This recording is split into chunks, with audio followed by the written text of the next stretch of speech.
Hello, I'm Ellpeck, the creator of Actually Editions, and today I'm going to show you this little setup that I created to automate the lens of the miner. This is especially useful in early game when you're playing the Actually Editions mod pack, because in the mod pack you need to use this lens of the miner to create ores in the early game, and this only requires you to use quartz, but the quartz usage is optional. Everything else is stuff that you can really easily get. But of course, this setup is also usable and also works very nicely in a version of Actually Editions that has normal configs. So yeah, let's build it. So the first thing we're going to want to do is create the place that the stone will be generated in, so the stone generator. And all we have to do for that is create a hole somewhere and then put water out 2 blocks on each side, and then surround that just so that the water doesn't escape as soon as the stone is generated. And then we just put some glass on top of the center block, like this, and place a lava bucket at the top. So now what should happen is that stone should be generated in that spot. The next thing we're going to want to do is place a piston behind this lava.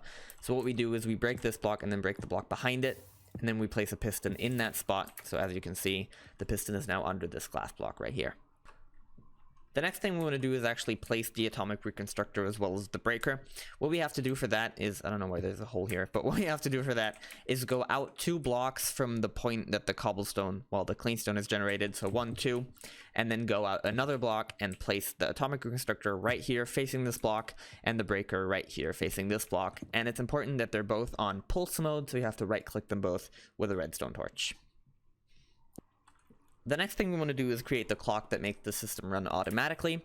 What you have to do for that is go to the back where the piston is that we just created, and we place 3 blocks right here with 3 redstone dust on top so that the last dust lines up with this water source right here. And then we go ahead and place another block, place a repeater on 1 tick facing into this redstone, and then place a piston 1 lower from the repeater with a fallable block like gravel or sand on top so that the gravel or sand faces this repeater. So to create the actual clock itself, we go 5 blocks from this piston like this, 1, 2, 3, 4, 5, so that the last block lines up with the atomic reconstructor. And then we place 5 additional blocks like this. Then we place 2 pieces of redstone here, a block here, a block here, a repeater on 4 ticks facing into this block so that it powers this piece of redstone, and another repeater that is also on 4 ticks. Then a redstone torch here, and a piece of redstone right here. And as you can see now, this will cause the piston to push out the stone. If you briefly want to disable this while you're working because the sound is kind of annoying, you can just place a piece of redstone here and then get a lever and place that one down right here.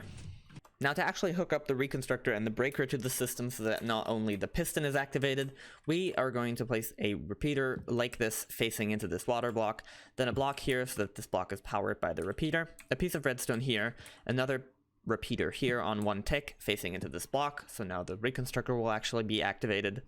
And then we go down here, here, and under this block, and we place 3 pieces of redstone like this. And then we place a repeater on 1 tick right here, facing into this block with a piece of redstone on top, which will cause this breaker to be activated.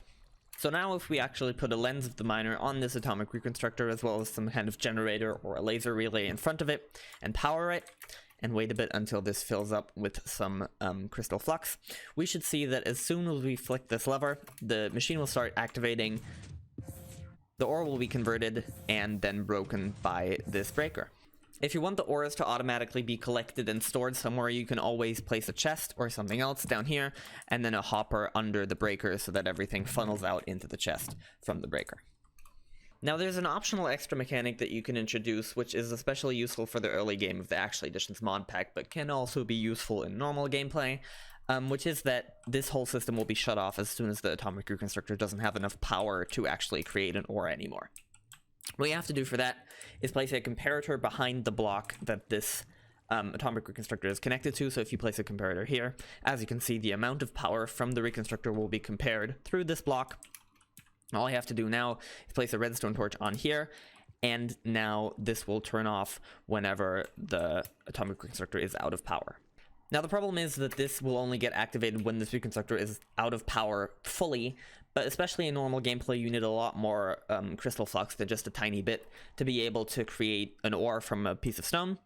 And so what you have to do to go around that is place a hopper right here in this empty space and a comparator here, and then set the comparator that we placed before that is currently lit up due to the atomic reconstructor onto subtract mode by right-clicking it so that this redstone torch in the front is on.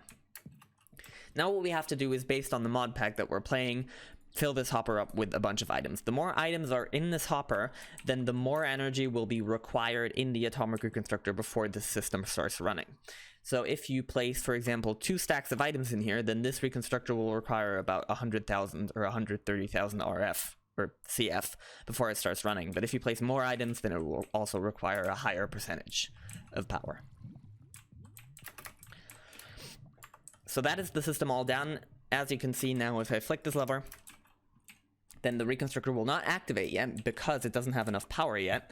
But if I quickly replace this with an enervator and get a battery, just so that this goes a bit faster, as you can see, this will fill up pretty quickly, causing this redstone torch to turn off, causing the whole system to be activated once again and ores to be generated. So yeah, that's pretty much it for the setup. I hope you enjoyed it. I hope you can follow this little tutorial, and I hope that this helped you, especially for playing the Actual Editions mod pack, which you should totally check out. It's out now. It's very good. And yeah, see you next time. Goodbye.